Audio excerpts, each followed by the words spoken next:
mí hay dos maneras de prever los morosos, o sea, los clientes que no pagan las minutas y no pagan los honorarios a tiempo. La primera es la impresión que te produzca en la conversación previa, cuando estás gestionando que te encarguen un trabajo, cuando todavía no está firmada la minuta de honorarios y en definitiva cuando estás viéndote con tu cliente para ver de qué pago va, de cómo os podéis llevar, qué tipo de encargo quiere, etcétera, etcétera. Hay muchas señales que te pueden indicar que el cliente no es precisamente de lo fiable. Esto es un aspecto muy psicológico y para aprender exactamente cuáles son, yo creo que aquí hacen falta muchas horas de vuelo. De hecho, yo cuando empecé con mi actividad profesional en solitario, me equivoqué un montón de veces al respecto y por eso, tras bastantes años en la brecha, puedo asegurar que ese sexto sentido se termina cultivando.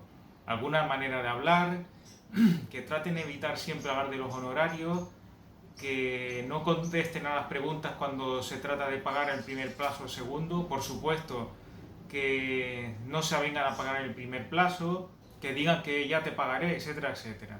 Pero nunca mandarán señales claras, sobre todo son señales más de sensaciones. O sea, que confía en tu intuición. Si hay algún cliente que no te da buen feeling, como se dice ahora, es probable que tengas problemas de él a la hora de cobrar los honorarios. Y el segundo sistema, una vez ya pasada esa criba, es por supuesto un cortafuegos clarísimo, que es la de cobrar parte de los honorarios simplemente al principio o una vez finalizado la parte más fácil del encargo. Yo lo suelo hacer de la siguiente manera. Yo divido los encargos en la mitad de honorarios y la mitad siempre se cobra el día de la visita, se haya hecho la visita o antes incluso de hacer la visita, y nunca empiezo a trabajar hasta que no he cobrado esos honorarios. Eso es un cortafuegos clarísimo. Y si el cliente no se aviene a eso, sencillamente le digo que busque a otro profesional. La segunda parte de los honorarios, bueno, en un acto mío de confianza, porque también se tiene que tener confianza, de hecho, la mayoría, por no decir casi todas las relaciones entre cliente y arquitecto, cliente y profesional se basan en la confianza, pues entonces yo siempre me fío y pienso siempre que pagarán una vez entregados todos los documentos. Nunca pido que paguen la segunda parte antes de entregar los documentos, siempre después, en esa muestra de confianza que yo doy. A veces sale mal, puede, pero al menos yo he cumplido con mi parte de aportar confianza. Por lo tanto, dos sistemas claros. Primero, atender muy bien en la entrevista que tengas con el cliente, en esas señales ocultas que te digan que puede ser un mal pagador. Y la segunda, pues cobrar siempre un porcentaje de los honorarios formalizado el encargo o bien realizada la primera visita del encargo. Una cosa, hay aquí ya un truco de perro viejo, como se dicen, y es que debes renunciar, debes imaginarte que si en el hipotético caso de que no cobres tu segunda parte de los honorarios, pues esa segunda parte mentalmente ya has renunciado a ella desde el momento de la formalización del encargo. Esto es una treta psicológica que muy bien informa el mentor Sergio Fernández, el gestor de Instituto de Pensamiento Positivo, en sus charlas. Cuando comenta que que tú le puedes prestar dinero a un amigo siempre que te desprendas de ese dinero y consideres que lo has regalado, como has hecho una donación. Bien, pues en mi caso yo considero que esa donación del 50% se ha producido a la formalización del encargo y que a pesar de que en un hipotético caso que solo llega a cobrar ese 50%, por lo menos me ha cubierto lo mínimo, como si fuese el salario mínimo interprofesional de mi encargo. Eso nos da una pauta también para calcular los honorarios de cada encargo. Y es situar el mínimo cobrable para no tener pérdidas y multiplicarlos por 2. Buen truco, ¿eh? Y ahora, como yo sé que a muchos os gusta escuchar historias personales, pues os voy a compartir con vosotros pues 6 historias que yo he sufrido a lo largo de mi vida profesional con clientes que no pagan, con morosos. En primer lugar, tengo que decir que en mi caso he tenido muchísima suerte, o más bien, más que suerte, el haber sabido preverlo. O la tasa de morosidad de mis clientes no llega al 0,5%, se sitúa en un 0,4 y un 0,5%. ¿Eso qué quiere decir? Que de cada 1000 encargos, con 5 he tenido problemas. Y de esos 5, pues tal vez uno, o uno y medio, o dos, pues no han llegado a pagar. Eso es una tasa espectacular en comparación con lo que se ve por ahí, en empresas de gran tamaño o incluso en otros profesionales. Uno de los primeros encargos fuertes que recibí fue a cargo de una inmobiliaria de Lérida. Pues esa inmobiliaria de Lérida, como yo era todavía bastante bisoño y estaba muy contento y emocionado a la hora de recibir mi primer encargo, que fueron una serie de certificaciones energéticas, 5 o 6, y de cédulas de habitabilidad en Lérida, pues tomé la decisión de, en un acto increíble de confianza, pues no cobrarles nada al principio y cobrar la totalidad de los honorarios al final. También motivado por el hecho de que fue por un contacto familiar el que me facilitó ese trabajo. ¿Qué pasó?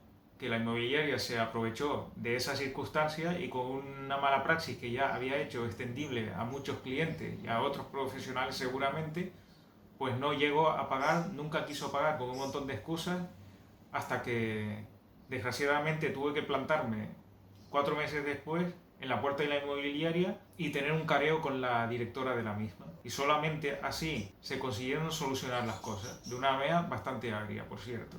Ahora, tengo que aseguraros que si yo no llego a haber aparecido por la inmobiliaria, hubiera estado siguiendo, haciendo llamadas y los jefirreos contestándome diciendo que la jefa no estaba, que se iba a pagar la semana siguiente, en fin. Tuve que aparecer yo con cara de muy pocos amigos en la inmobiliaria para que pagasen. El segundo caso, años más tarde, pues ocurrió también con una empresa dedicada a la compraventa de pisos con sede en Bilbao. Esta empresa se gestiona a base de unos contactos de unos agentes inmobiliarios que están repartidos a lo largo de toda la geografía española y que cada uno se encarga de una zona. Yo tuve la mala suerte, entre comillas, porque al final todo esto te enseña, de contactar con uno de estos agentes inmobiliarios y pese a que los dos primeros encargos fueron bien, a partir del tercero y cuarto encargo, pues descubrí que o bien escogía muy mal a los clientes y nunca pagaban a tiempo, siempre me costaba 1, 2 o 3 meses cobrar tras muchos estiras y aflojas las minutas, hasta que al final estalló en un cuarto encargo que me di cuenta que no lo iba a cobrar ni a tiros. Y en ese momento decidí lisa y llanamente despedir al cliente. Lo que hice fue escribirle un email al cliente muy educado en donde le decía que los euros que me debía que los destinase a caridad. Y de la misma manera escribí otro email corolario a la inmobiliaria con sede en Bilbao diciéndoles la mala praxis que había habido.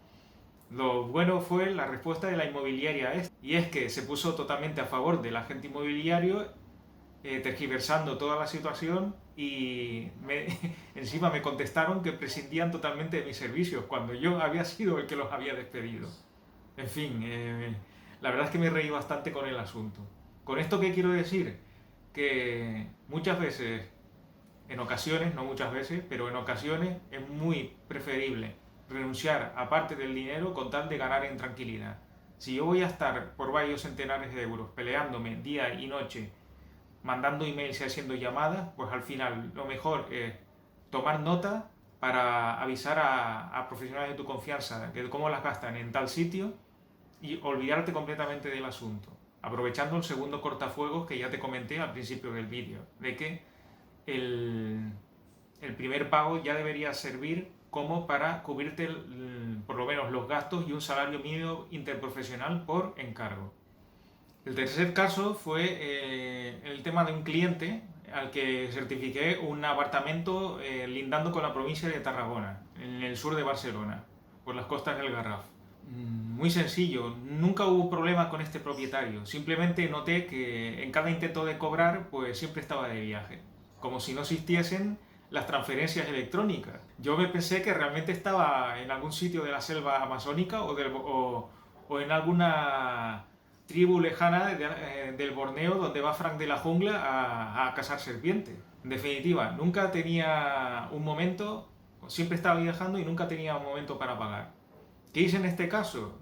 Yo suelo ser bastante creativo a la hora de reclamar las deudas y lo que hice fue decirle, mira, cosa que en cierto modo era verdad, hasta ahora solo he tenido uno de 1000 casos de morosidad y no resuelta. Yo la verdad no desearía que tú fueses el segundo, porque sería muy desagradable para ambas partes. Tú escoges.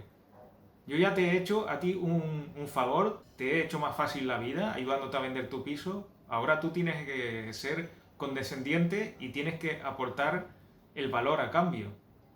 Si no lo haces, es probable que a lo mejor en un futuro tengas tú algún problema con otra persona que no te pague y entonces te acuerdes de mí. Costó 2 o 3 semanas más, pero al final el propietario del piso terminó pagando. El cuarto caso fue muy desagradable. Esto fue el tema de una vivienda en un barrio de Hospitalet de Llobregat. El día que entré en la vivienda, realmente vi que había un problema en esa casa porque si bien no se podía calificar como síndrome de Diógenes, era evidente que la persona que vivía ahí tenía algún problema psicológico. Pues pese a que la primera parte de los honorarios los cobré sin problemas, fue prácticamente cuestión de un semestre entero que cobrase la segunda parte de los mismos. Y aquí, desgraciadamente, pese a que los primeros intentos de cobrar la deuda intentaron ser cordiales, el expediente terminó con una animadversión clara entre la propietaria de la vivienda y de mí como profesional. Nunca suelo recurrir a estos sistemas, salvo que sea absolutamente necesario. Tuve que amenazar a la propietaria con tomar medidas legales. Conozco a 2 o 3 abogados que son expertos en estos temas y me pueden ayudar, y esto es muy importante. Pues solamente la propietaria de la vivienda se avino a pagar cuando ya venció el día límite que le había puesto a la deuda y después de un aviso que le hice por WhatsApp, un medio de comunicación que la verdad es que soy muy reacio a utilizar. Pero en este caso no hubo otro remedio, porque previamente incluso me había bloqueado el teléfono. Fue muy desagradable porque era evidente que la mujer pasaba por problemas económicos, pero vamos a ver, en 6 meses de problemas económicos, tiempo ha tenido para comer. Si tiempo ha tenido para comer, hay tiempo también para reunir una deuda, conseguir pagar una deuda. Lo que no puede ser es que se encargue un servicio a un arquitecto y pretender no pagar por él, porque entonces para eso no encargues nada y resuelva tus deudas antes. O sea que en este caso sí debemos ser comprensivos y tratar de ofrecer pagar en plazos o unas moratorias correspondientes, pero no perdonar la deuda. Y hay gente que da la impresión de lo que pretende es que perdonemos la deuda en base a los problemas económicos que tiene, y eso no puede ser.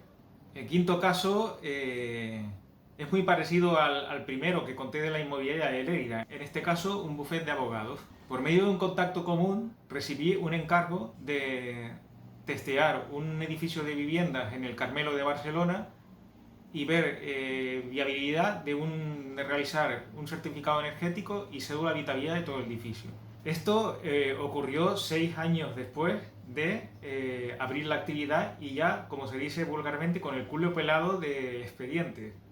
Pues aún así cometí el error que cometí en el primer encargo grande que tuvo una inmobiliaria, y es fiarme de que el cliente de mi contacto, que además con el que me une una cierta amistad, era solvente. Pues resulta que no, pues precisamente en este mismo encargo, al parecer el despacho de abogados se había pillado las manos con su cliente y como a ellos no le pagaban, pues ellos decidieron que a mí no me podían pagar hasta que ellos cobrasen.